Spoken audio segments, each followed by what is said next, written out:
You're listening to Rodney Rogers Outdoors Radio, where we turn it upside down and look at the outside from the inside out. It's safe, it's legal, and we're having a blast. So put your shoes on, my friend, because we're going outdoors.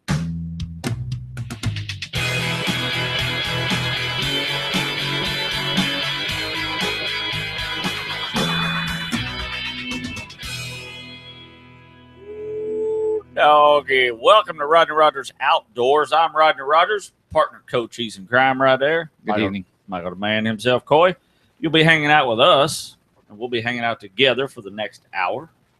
And we'll be talking wish-wash, new willy-nilly. You're looking good tonight. Well, thank you. You are looking quite. Glancing over there. Are you? Wow. On the edge of a seat. I'm going to keep you on the edge of your seat tonight. Right on the edge. We're talking about a few things Don't tonight. lay back.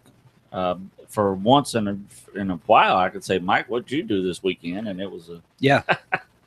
Yeah, but first of all, we are live.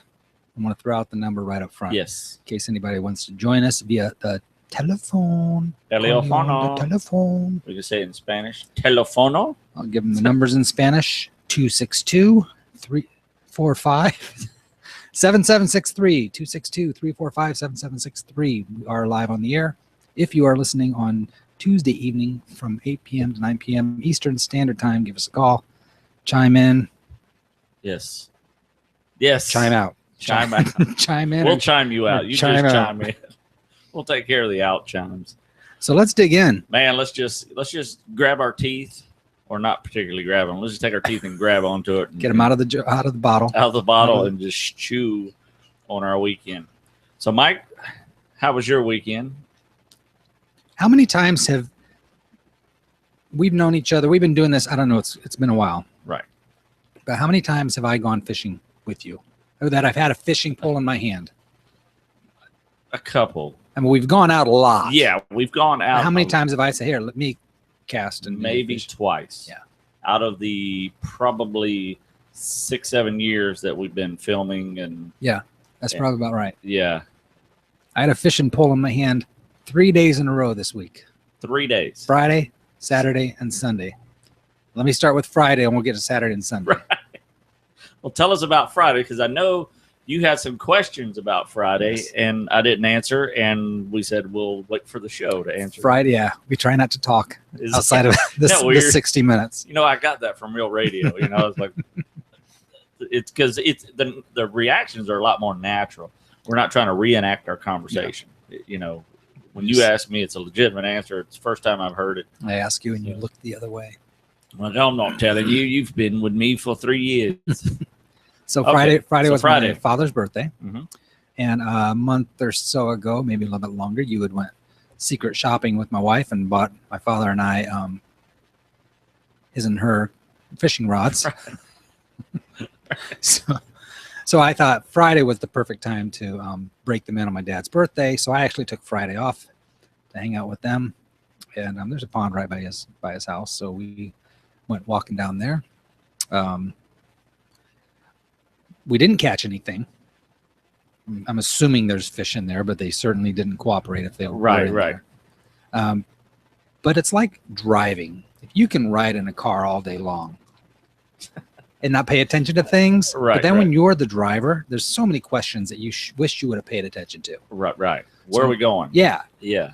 So number one, what are we fishing for? I don't know. What are we fishing with? I don't know. Pick one of those. But let me get to some of the questions. So I had a great time with my dad. First of all, it didn't matter what we caught.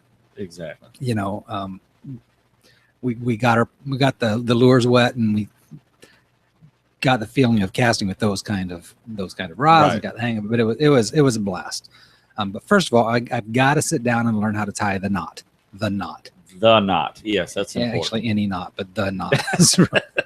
Because it was a little comical.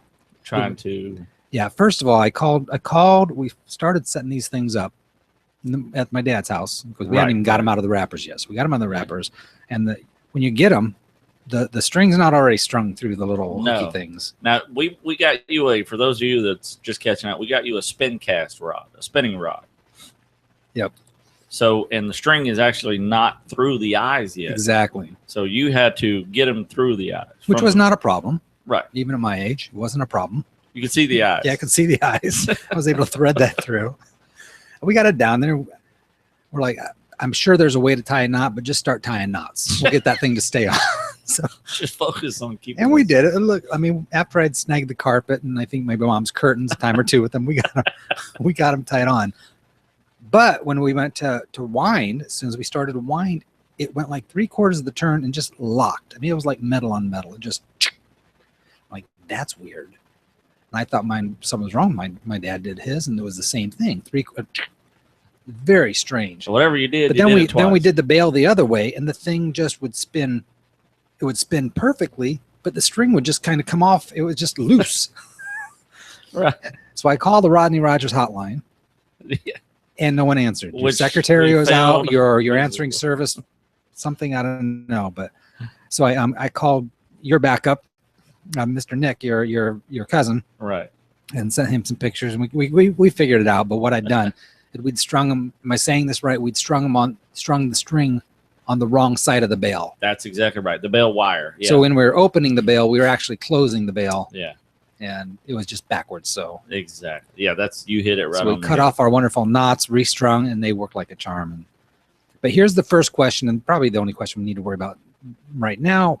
But my dad was wondering, those things you tie on the fishing rod that basically have like a little safety pin on them that you can just Swivel. It's called a swivel. It's called yes. a swivel. Okay, so you can quickly change out. Yes. That lure's not working. Yes. Let me just swap it out rather Yes. than tying another knot and keep tying things on. Absolutely. Do they still use those? Oh, absolutely. It's still a big deal. A lot of people still use those. I used them as a kid, but you learn over the years that your whole system is only as strong as its weakest link. So in that situation, you can have a 20-pound test line or a 50-pound test line and a 5-pound swivel. You know what I mean? So the 50-pound is irrelevant. The test line, you might as well just be fishing with your hands. Okay. All those swivels have a weight capacity, meaning what kind of weight can be pulled on before it unsnaps. So years ago, we learned that after we lost a lot of big fish, those snaps just come right out. So we realized we're not using these anymore. So we kind of got away from those. Now, once you start getting into saltwater, they make special ones that lock and clasp, and they don't come loose as easy. So depending on what you're fishing for, if you're fishing for perch or just little bluegills or You're something fine, like that, yeah. all day long. But if you're Absolutely. actually going to get something on, Yeah. it's going to put up a fight. And even bass, you know what I mean? I mean, for somebody like you guys are just starting, you don't want to retie that knot.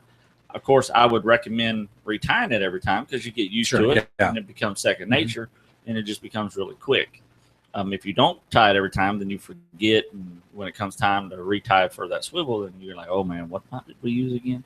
So it's a catch-22. But yes, they still use them, and I would recommend it for someone just starting out.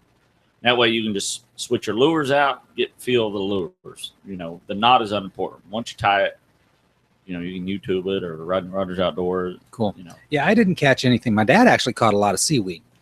So, I mean, we didn't go home totally empty-handed. right.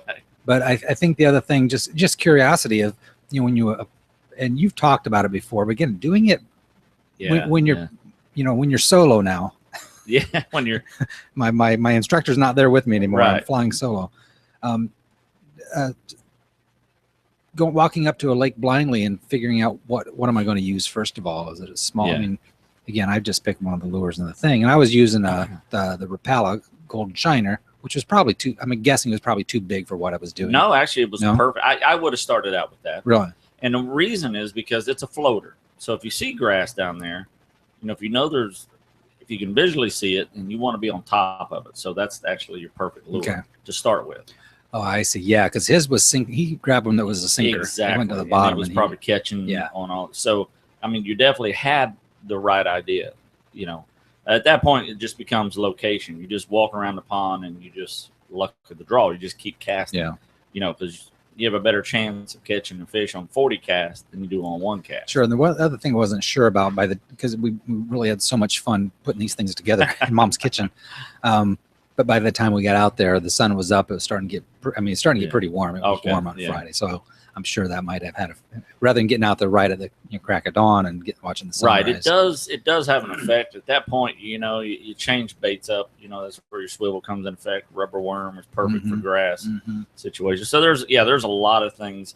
So maybe me, you, and your dad will spend the day out there in that pond. We would both enjoy that very much. Just see how and I can kind of say, okay, let's attack this. That'd be great. One piece at a time. You know what I mean? Let's look at it. Let's decide what we use. What our vegetation, that would be fun. Very cool. And then we'll get to see if there's any fish in that thing. So that was my day one of fishing, which was awesome. One. Yeah, because my phone had died, and when it finally charged up enough that I could get a call, I had like messages and calls, but it didn't show me missed calls, so I had no idea he called. So when Nick called me out of the blue, he goes, "Hey, I got a call." I said, "From who?" He goes, "Mike Coy." First thing I thought was, "Man, he's cheating on me." Why did he call me first? And then, and then I realized, it was an odd time of the day for me to be calling you in the first place. My battery had died. So yeah, it was. But it was great. But thanks, Dad, for hanging out with me. And I just loved it. It's been a long time. Right on, man. Well, happy birthday, Dad. I forgot to tell you happy birthday on your birthday. So if you're listening, happy birthday, Bob. I know the first time my dad did that same very thing, we had a big saltwater rod. We were in Sebastian. I remember I was a kid. My dad tied on this big golden spoon. I mean, this was like an 8-ounce spoon. It was just hot for the day. He told us at the bait shop, "Man, this is your lure." So my dad, he ties it on, man. He's got a string. He's walking with one lure, one rod, and he's walking that long walk that you and I walked to the very end of the pier. Yeah. He rears that rod back and he goes, zzz, and I mean, this thing just flies and flies, because he had the bail open. Yeah. It just goes and goes and goes. And when he closed it, it did the same thing. He had strung it wrong, exactly like you did. But it's all the way out now. Now it's a half a mile out there. He looked at me and he goes, "I'm not pulling it in." Dink! We went home. That thing had to be 100 miles out there. I mean, it just seemed like it soared forever. That's funny. I'll never forget that. That was a big no-no. So yeah, that's when we learned, hey, this is now. I had to be, I want to say it was Sebastian, and I had to be 9 years old. It seems like really? Yeah, 9 or 10 years old. That's awesome. It's been a long time ago, oh, cool. 30 some odd years. So yeah, it was pretty awesome. So yeah, you won't forget that again. I promise you. I won't forget this weekend. This was a interesting weekend. Yeah, that was awesome. Yeah. So Saturday. So you got Friday out of the way. You started your teeth cutting on Friday. Yeah.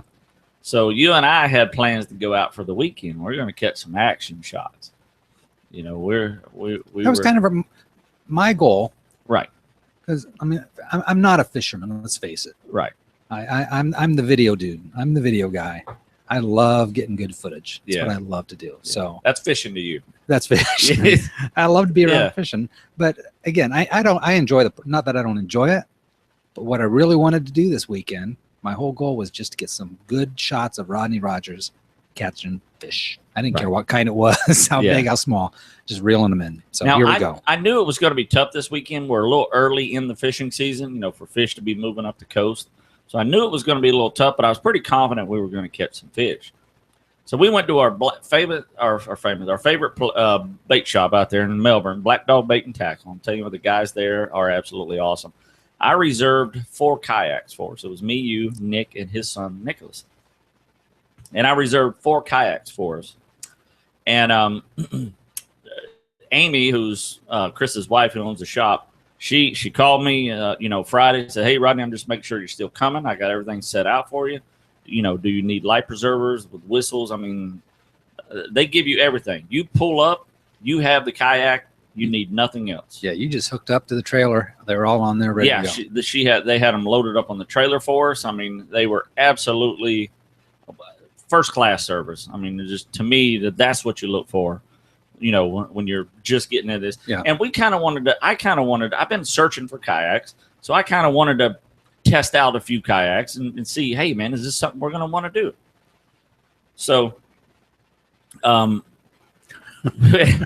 we hook up to the trailer, we get our bait, I've got this. What were we fishing with? Listen to me, like I wasn't there. Never mind. I know. I called them fishies. That sounds like what I would call them. Man. I thought we were going to be fishing with pinfish, but they had another bait. Now, for the life of me, I can't remember the name of it. Goggles or Googles or something. Oh, it'll hit me. It'll hit me like all of a sudden. So they hooked us up with some really nice bait. So I had a cooler that I turned into a live well with a pump inside. I had a little lawnmower battery that I had in a milk crate. Okay, so slow it down. Okay. Just a regular cooler. I had a regular cooler. This was actually pretty interesting. Yeah. I had a regular cooler. And you can buy these aerators that stick to the bottom. And that's what you had? And that's what I had. I bought it from Bass Pro Shop. It's $29. Worth its weight in gold if you're going to live bait fish. And it's designed for this, like a cooler? Designed for a cooler. Okay. So you stick it right to the bottom. Now, it could be any size cooler. This little thing will aerate a 500 quart cooler. All it needs is some aeration. So I stuck it to the bottom. It has 2 clips that you can hook it to the battery. So I hooked them to the lawnmower battery. It's a $29 lawnmower battery. Wasn't a marine battery? It's just a... No, it wasn't a marine battery, just a lawnmower battery. Okay. And it will run that thing literally for days. It's just a little bit of voltage coming out of there. And it will run it for days. So I got it in the back. We got everything strapped down. I got my milk crate with my extra rod holder. I mean, I look really together. Oh, you absolutely did. I mean, we look like we look like we'd done this before. So, and that's when I shot the video. Said, hey, we're going offshore. This is going to be awesome. You not only looked the part, but you acted it. Oh, yeah. You act like it. How'd I do it before? I mean, I was like very impressive. So we dragged the kayaks to the shoreline, and the first thing I noticed, and I don't know if you did, is how big these waves were. I mean, some of them would come in over 8-9 feet tall. Yeah. Standing flat-footed on shore, this thing is 5-6 feet above our heads. I mean, these things were just. The seas were actually calm, so it was 1 to 2 foot seas on 6 to 7 second intervals, meaning these big rolls were coming in every 8 seconds. You know what I mean? Mm-hmm. So if you notice, we were out there, we'd get in on these big rolls. I mean, they were really big, but we're out to sea. Yeah, so just ride them out. Right. Yeah. And the closer they get together, the more dangerous they are. We're 8 seconds apart. We're great. Yeah. We're golden, But when they get to shore, they turn into those big, giant, scary waves. We got nowhere else to go but crash. Yeah. So we've got to get through that surf. We've got to pile drive our kayaks through there. So you and I, we get our GoPros ready and everything. And Nick is the first one out.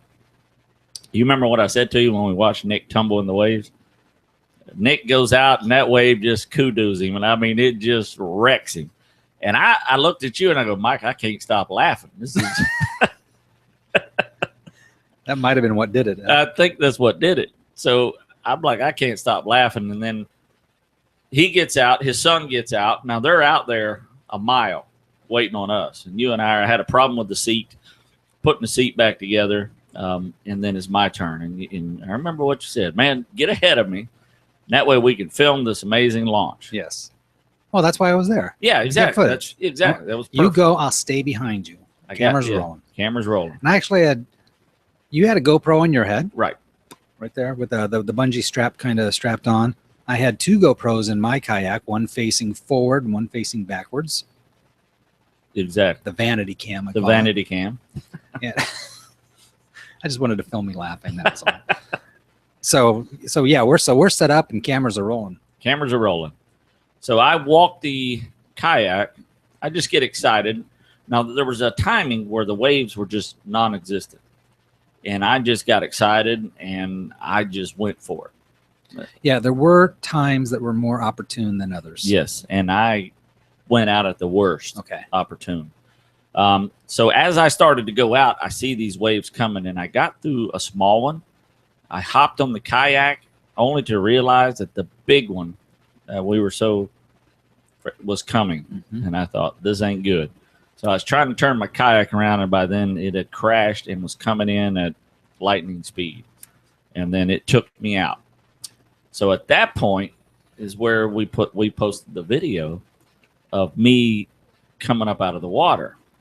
If you notice in the video, the first thing you see is my GoPro coming right off my head in the water. I have two $500 setups, 270, yeah, right at $500 setups in the water now. I managed to grab one, the brand new one, which is my older one. The brand new one I just set up with the new rod, new reel is in the abyss. The wave just sucked it right out with my GoPro. So, and I'm frantically searching in the water and trying to get the kayak, and I should have just left the kayak because it floats. You know what I mean? Yeah. We're not losing a kayak. Yeah. We got two guys in the ocean. We're not losing a kayak. So I should have just left the kayak and just, frantically looked for the gear. And then the battery went in the water. So that was Now that wouldn't kill the battery, you're telling me. No, it wouldn't kill the battery. Yeah, exactly. So I get the kayak up on shore and I immediately go out to look for the GoPros. And at that point, you were hit. Yeah, you know what? The chronology, the sequence of events. That chronological events really escapes me. Yeah. It did become quite a blur. I mean, I remember when I got up, I remember looking at you, and at that point, you spun sideways, and then it rolled you. Chronology. Chronicle sequence of events. Chronological order. There you go. The chronological order Thank of which you. things went That down. in from the chat room. Thank you, chat room. So you rolled. I mean, you literally turned sideways at that point, and literally the end of that wave is what took you out. Yeah. I went over twice. Yeah. And I don't remember which one, but on one of them. The first one is when you lost your GoPro and I lost my GoPro. Yeah, I think the same wave took both. Yes. Yeah.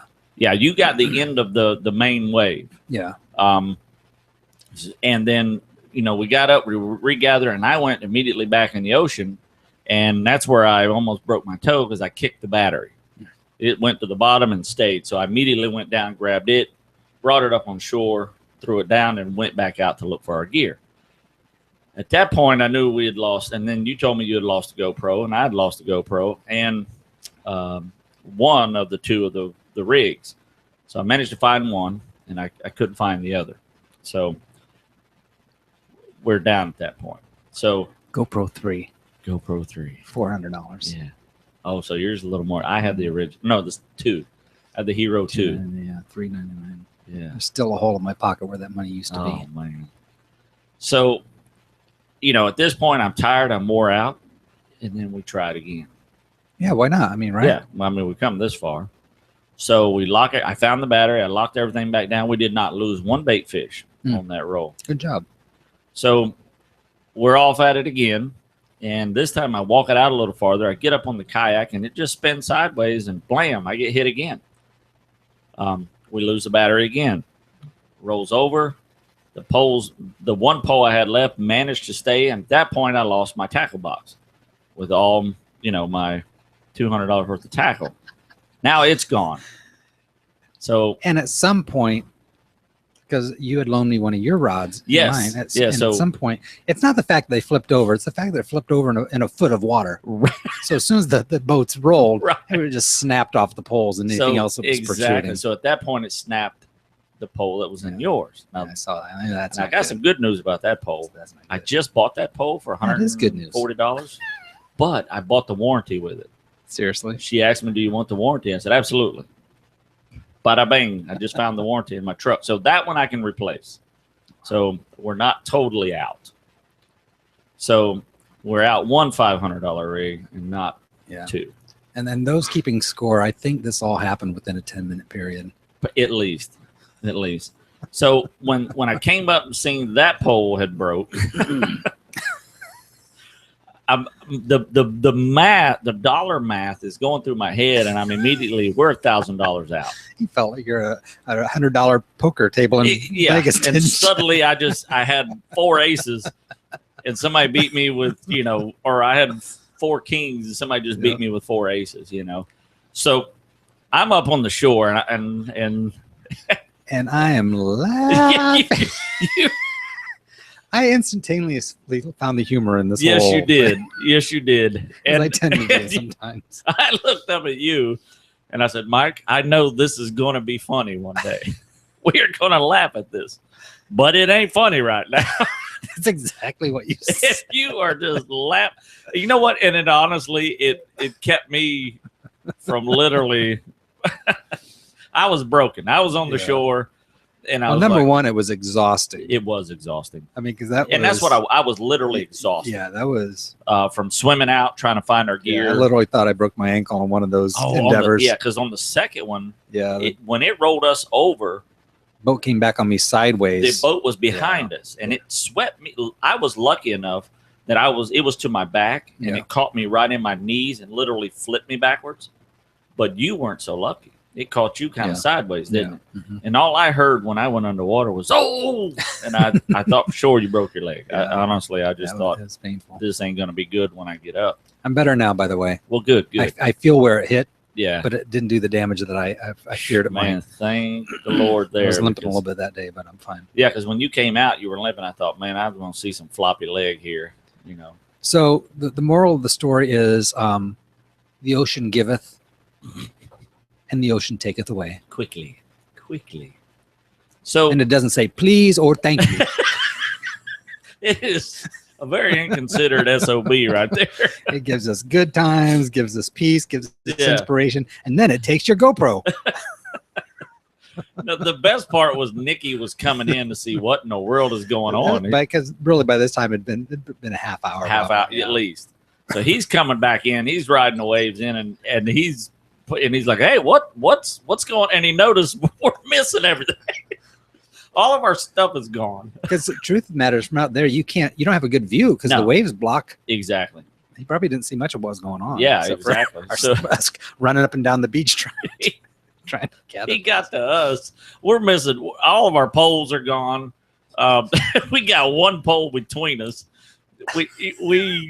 Our live well is now not working. Our bait's starting to flip upside down. And the battery's gone at this point. The battery is, this time I went back out to look for the battery, and this time it's gone. It's not coming back this time. And the also ran, or the unmentioned, is your hat. Oh, yes, that's right. Yeah. My favorite hat came off. And, my Salt Life hat. So if you're Salt Life, if you're listening, I lost my favorite hat to the ocean. So if somebody finds the GoPros, that's what I'm excited about. So if you're on Melbourne Beach and you hook a GoPro or two, at least post the footage and let us know. Exactly. You can have the GoPro. Yeah, honestly, it's I'm dying to see, because we got good footage of it. I mean, yeah. At least post the footage. I got amazing footage of Nick rolling over because I was like, hey, I got that old footage. I got it, Mike. One of those deals. Oh. So, I'm dying to see the footage of my hands literally going right by it as it's going by. It's just going to be amazing. The ocean is a powerful beast. You know what? It certainly humbled me right then and there, because I did that with Doug with Black Dog Baits, and we went out with no problem. And I thought, man, I got this. This is just hard. It's not hard to hit the wave and go. But the hydropower, the power of that water, is just immense. I think there was a couple things. The kayaks that we were in just really weren't designed for that surf takeoff. I think Black Dog Baits disagreed with you. Well, they will, because they're professionals.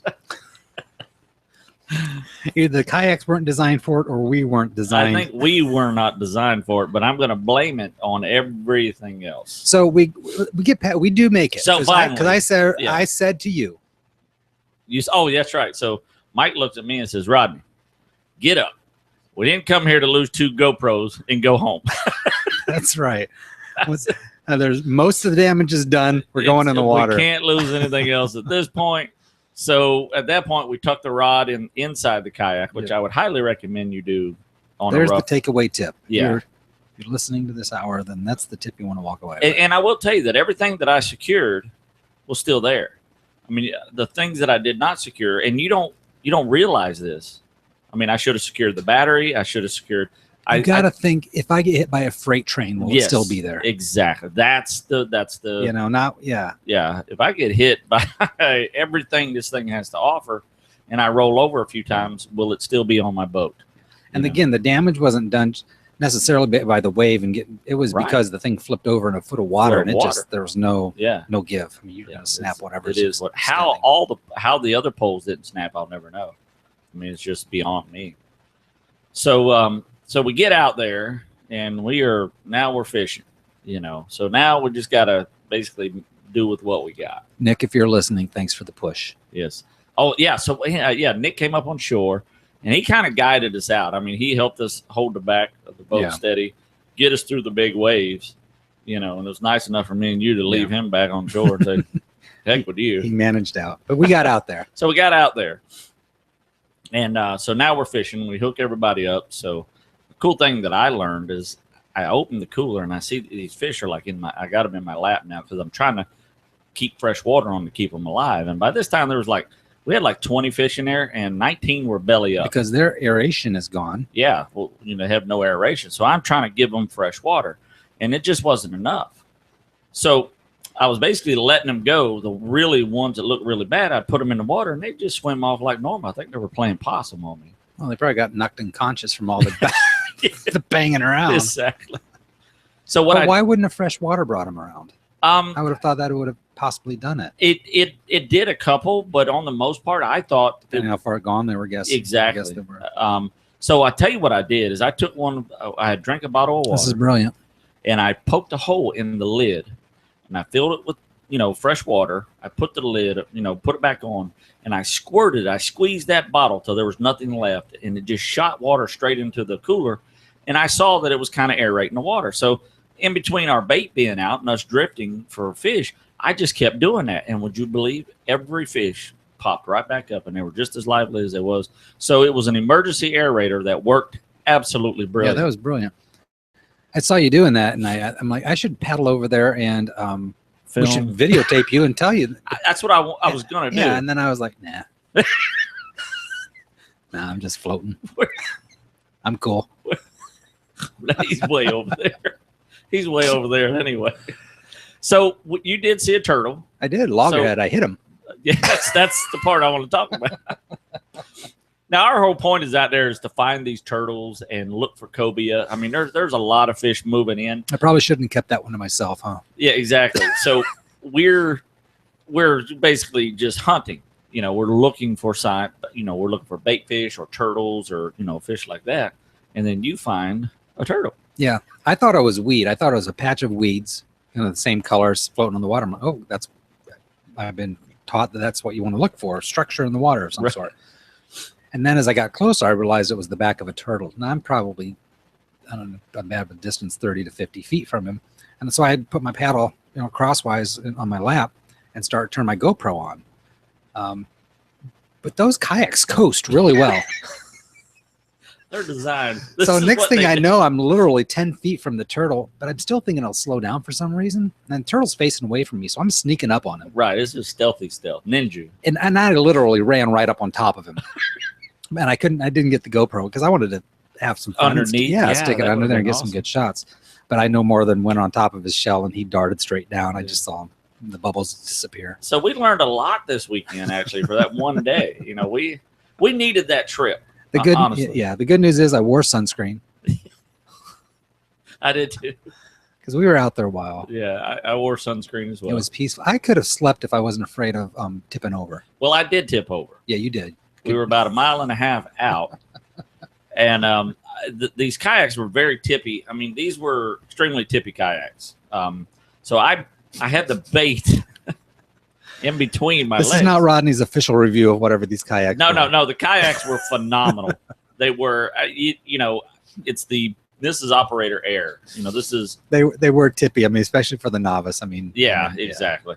So I because I know this is so tippy, because when I reached around to grab it, I kept wanting to tip. Mm-hmm. So as I reached, I figured, well, Nick was behind me. He goes, let me put that back there for you. So I lifted it up over my head to put it behind me. So center of gravity went. So my center of gravity went up as if I was standing up. Yeah. Now, mind you, I've got 40 pounds of water in this cooler with bait fish. That's a lot. So as soon as I got it above my head, I said, here we go. Here we go. And over the side of the boat I go. Now I'm underwater and all the bait fish are swimming free. Yeah, because later Nick's like, you got any more bait? You're like, Remember that time I just went in the water? You 5 remember minutes that time ago? that the cooler was floating off? Yeah, they're all swim away.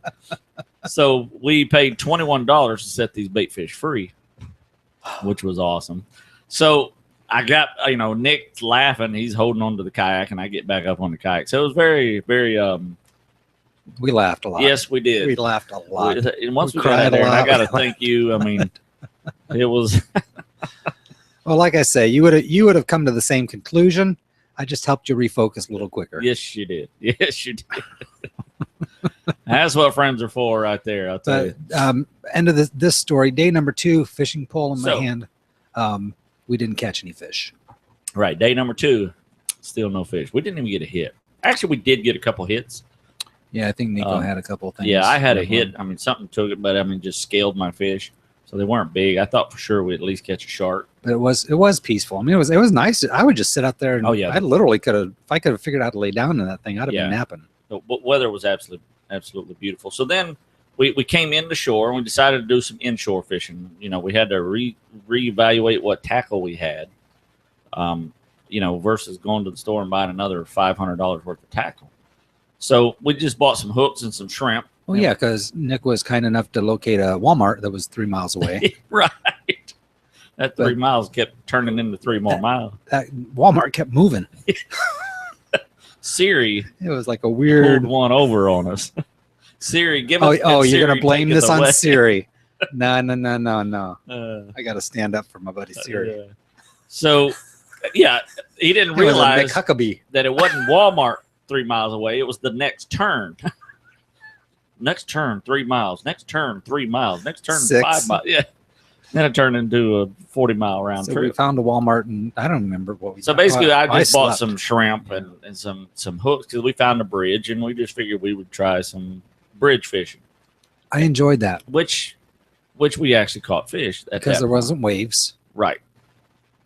and I wasn't even in the water, and Nico had already caught a catfish. Right, he caught a catfish off a spoon. So I'm thinking, We're in. Here we go. Well, we're on it.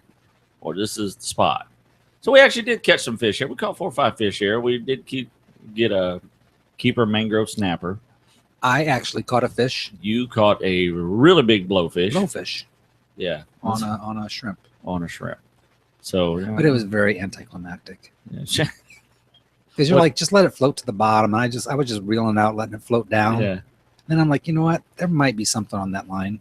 Sometimes you just can't tell. Right. I'm just going to wind it up.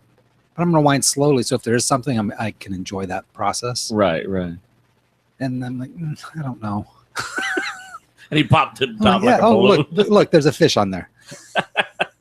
Oh, and he swallowed the hook. Yeah. Great. Yeah. Rodney. Somebody. So we had to cut him loose there. Fishing that hook out. So that was my fish of the day. So that was your fish of the day. Nick caught a jack, a couple mangrove snapper. But it was cool to hang out under the bridge. So yeah, I mean, this is like our Christmas episode where we just reminisce. But yeah, this turned into definitely a fishing weekend. So that's when we went and I got the T-shirt that said, "I survived the weekend with Rodney Rogers Outdoors." we're gonna have one of those T-shirts. I know someone that can make that for us. So here we are. So now we come in. It's a long drive home. I finally get home at like 10:30 at night. When I finally get home. because you did all the I driving. I dropped you home and had to take them back to Kissimmee and then back home. So I was exhausted. Then had to get up. We got up at 5 o'clock the next morning because we're going offshore fishing. So Does it get any better? I know, dude. This is that perfect. I did weekend. pond fishing. I did kayak ocean fishing. I did in-water fishing. Yeah. So you Did got the deep whole sea gamut. fishing. Tell you, it was nonstop. So we got on Paul's with Mid-Florida Material Handling. We got on his boat. He has a 42-foot lures. And we get there in the morning. It's gorgeous. And we are out of there. I mean, Nice people, by the way. yeah, we are amazing people. Really I've been enjoyed fishing him with Paul for years. I've always enjoyed it. So excuse me, did you get the pictures I sent you of you and Kim? I did. Very nice. Right on. So we're headed out. It was a beautiful ride out. The sunrise was The whole amazing. day was gorgeous. And yeah. you guys got to enjoy it right from the front of the boat. Yep. So we head out of Port Canaveral, and where are we at here? 8:40. Man, should we go to commercial break? Yeah, maybe. Maybe. Okay. So we're headed out through the locks, and I'm explaining the locks, how they work to Kim. Did you know how they worked, right? I knew the basic premises. Okay. Premise. Yeah, the premises. Premise. Get off my premises. So we head out to the ocean, the big blue sea, and then we get out there and we start setting out now we're trolling. We're trolling for mahi. So we get out there, we get set up, and the first mahi comes off our short rig, and Steve reels it in. So I go to flip that mahi in the boat. Now, it was a small mahi. It just wasn't what we call a gaffer. And a gaffer is the one you pull the gaff out and you're able to gaff it and get it in the boat. It's too heavy to pull over the side. Well, he broke the back wire leader, and it landed on that deck. There's a little deck back there. And I thought, man, do I jump over and grab that thing? Or, It wasn't big enough to no, save it was anyways, right right? at, Yeah. if it was legal, it was barely legal. Yeah. It just wasn't big enough, I saw its head pop up just above the boat before it snapped off. Yeah. So, it was very small. So we let that booger go. And then we caught two really nice ones, a 28 and a 30 inch. So Very nice ones. yeah, we had a lot of hits, a lot of knockdowns. I mean, it was a really good day of fishing. We got to see a big 15-foot plus manta ray jump out of the water it was just there. We went like 35 miles off. We did. Offshore. We were 35 miles out. That's what he said. So beautiful blue water. And then the dolphins, we got to see some dolphins. So did you get good footage of that? I got some great footage. Okay, good, Yeah. good. That's awesome.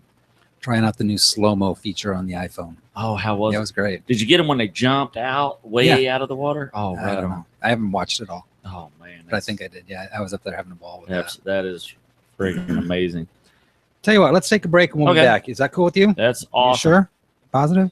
I'm positive. With 116,000 foreclosures in the state of Florida alone as of January 2014, a quality contractor is critical to the process of returning a foreclosed house back into a home. Let me introduce you to Phillips Contracting Incorporated. They are Florida State certified and an approved REO repair vendor for both Fannie Mae and Freddie Mac. PCI currently provides multi-level services to realtors, banks, asset managers, and private homeowners. Although they specialize in dealing with REO property repairs, they are a design-build company. Here at PCI, we pride ourselves on professional, high-quality work. Our clients know that we're not your typical contractor. We're proud to be reliable, trustworthy partners with you. Our repair coordinators are ready to communicate with you honestly and quickly about every aspect of your project. We're here to say yes to our clients. Phillips Contracting services Florida from Orlando to Miami. Whether you're looking for a quote, repair updates, or just want to talk business, give them a call at 941-483-3800. Gnarly barley, come see why the whole world's singing. No, What are you doing? dude, I am writing a song for Gnarly Barley. I see that, but first of all, I didn't realize you could sing. Second of all, why don't you just tell the people how great the Gnarly Barley is, give them the address, and move on with the show? Have you ever had their flatbread? Their jalapeno flatbread with the cream cheese on top, and the chicken, and the special sauce on it. Holy moly. No, wait a minute. Obviously, by the look on your face, you ain't never had that big time Fiesta. Jalapenos, provolone cheese, tomatoes, red onions, and again, Fiesta lime. Okay, right? that's it. Shut up, Trevor. We're out of here. Are you serious? Come on, we're out of here. Truly one of Orlando's hidden gems, the Gnarly Barley offers a contemporary selection of bites and brews, serving a mind-blowing selection of craft beers and original mouth-watering menu creations. The Gnarly Barley and its incredibly accommodating staff have created a place that really is difficult to put into words. So do yourself a huge favor and come see why people are singing the praises of the Gnarly Barley. Oh my goodness. I told you that big time Fiesta. That is phenomenal. I totally get why you're trying to write a song for that. Not as simple as you thought, huh? No. Okay, check this out. Gnarly Barley. Come see why the whole town's singing Gnarly Barley. Located at 7431 South Orange Avenue in Orlando, Florida.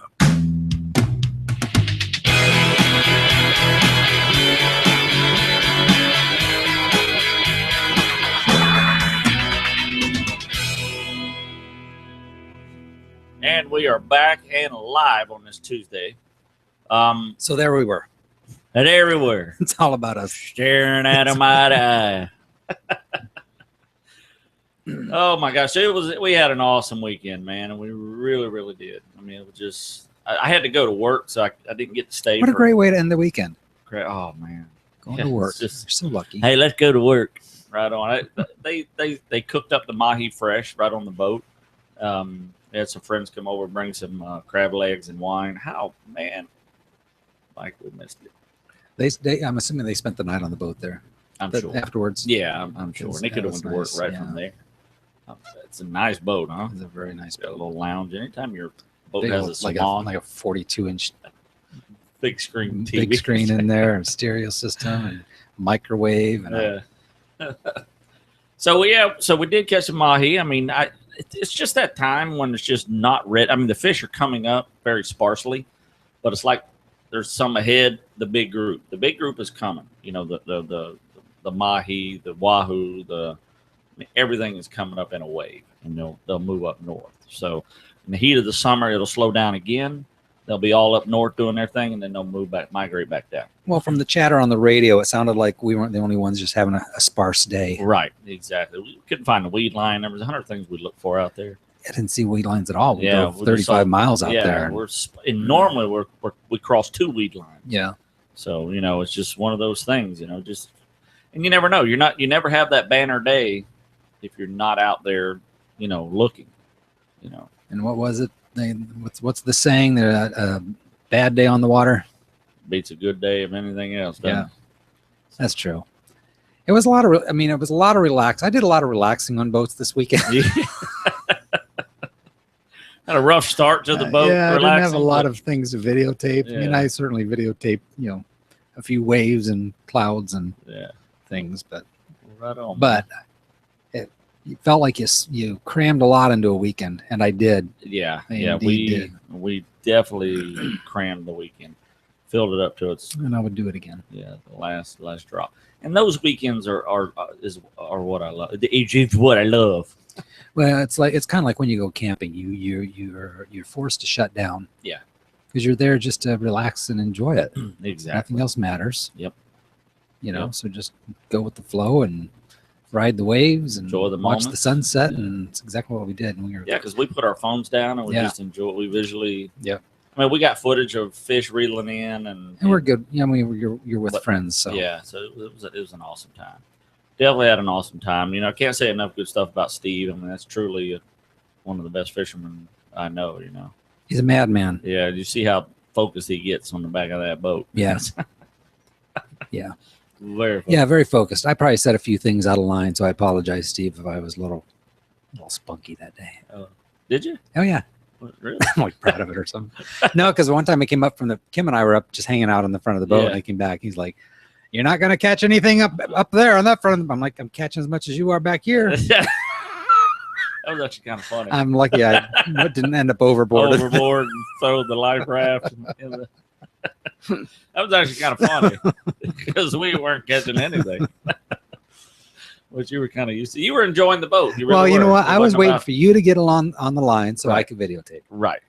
And even when I napped, because I did nap, Yeah. I love napping on those boats. It's so nice. You were But definitely. you can hear. As soon as he throttles the boat down, you hear that, and you go, something on the Oh line. yeah, exactly. Grab my camera and hit the door running. You never know. So yeah, it was definitely awesome, man. It's definitely awesome. So, are you talking about bears tonight, or are we just So, kind of yeah. throwing that to the wind? Well, no, I mean, I'm. That was basically our top news, and I mean, I wasn't going to Remember the song "Running Bear"? running bear, love a little white dove. That's it. Yeah, remember that? Yeah, I remember when we were young. I told my dad we're going to go see that man that sings "Running Bear," and he's like, "What's going on here?" I don't know if you want to go. I want you to go into those kind of shows. I don't know if I want you Naked to men running around singing. running bears, running naked bears. No, I had posted a comment. Basically, Florida looks like they're going to pass. They're going to do the first hunt in the state of Florida in October. It was funny because Now, is it official? Because I heard it was a rumor, but No, is it? it's not official, and that's Okay. we got one of our listeners, Alan Wilk. Yeah. He called me and said, "Hey, Rodney, do me a favor. Let me know what it takes to get and I will. I mean, once the info comes out, I'll know everything there is about it. To know. Right now, it's just got to pass boats. And what they're saying is it's going to pass without a Really? hitch. Yeah. So there's no details to it. It's just that The only there will be a details is season. it's going to be in October. It's 7 days long. The state license is going to be $100 to kill a bear. The out-of-state license is going to be $300. How much for gator? $276. Wow. Yeah. Less expensive than gator. That's Exactly. Yeah, which is unbelievable. Well, they sell a lot. I don't. I don't know their. And that's what I'm saying, Mike. This is what's upsetting me about this whole thing. I mean, the post I posted is I do not support this. I'm not saying I'm going to pick it and I'm an activist. Just saying I don't think they have the sufficient data to prove that we are ready to hunt these bears. The last data that we pulled in was from 2002. Well, I would just be more. I want to make sure that they're not doing this to react to public I think that's nuisance bears that are getting in the way, which can't be hunted anyway. Yeah. Nothing can be done about those. Right. Yeah. Rather than basing it strictly on conservation of the bear population. Right. So you're going to kill the outlying bears to. Is this a feel good for those people? Right. I'm not sure I'm completely. I mean, Apalachicola bear population, anywhere from 438 to 695. That's a big deal. That's 50% margin. How do you come up with that? And I'm going to tell you how they come up with that. And I know we don't have a whole lot of time. They come up with it by roadkill. How many bears? No. Yeah, strictly by roadkill. They do what the roadkill population is, how many bears were killed on the road that they know about, and they. How does that even figure? Exactly. Is there another animal they figured out that way? There's possums. There's 8 billion possums in the world compared to the roadkill population. Yeah. You know what I'm saying? That's what I'm saying. That's the last survey done was in 2002. We're not due for another one until 2016. It's not going to be. They don't do it by tags or. No, there's no. Yeah. I mean, it's not like they go count bears. It's not like they have cameras out to know how many bears are in this area. You know what I'm saying? And we're talking 6 areas in the state of Florida. And the reason they populate in these 6 areas. St. John's bear population, 2002, anywhere from 100 to 179. There again, almost a 50% margin. The Osceola bear population, right here in Osceola County, 2002, anywhere from 201 to 315. I've never seen a bear in Osceola County in my life. I've been there a long time, Mike. A long time. I've hunted many, many, many areas of Osceola County. I've never seen a bear. You know what I mean? So I'm not a proponent of this hunt. Really. Now, if they're going to pass it, there's no doubt in my mind. If they pass it and they do all this, and then I won't have no choice. It'll be passed. They're not going to unpass it. Will you go? I don't think I will. It's going to be a while before will I buy a bear license? Probably. Not for the hunt, but to have the bear license. I know that sounds weird, but if I got the bear license, there ain't a bear being killed on that license. You know what I'm saying? So, I mean, I'm just not ready for it. And, we posted it, and some people made comments. One guy said, our state must have done their research, or they wouldn't be doing it. That's not the case. You can't tell me. You don't think so? No, I don't. I think the research that they're due to complete in 2016, they may have their data up to this point. You know what I mean? Because they're scheduled to complete it in 2016. 2016, exactly. It's scheduled to complete. So it's only a 3-year study.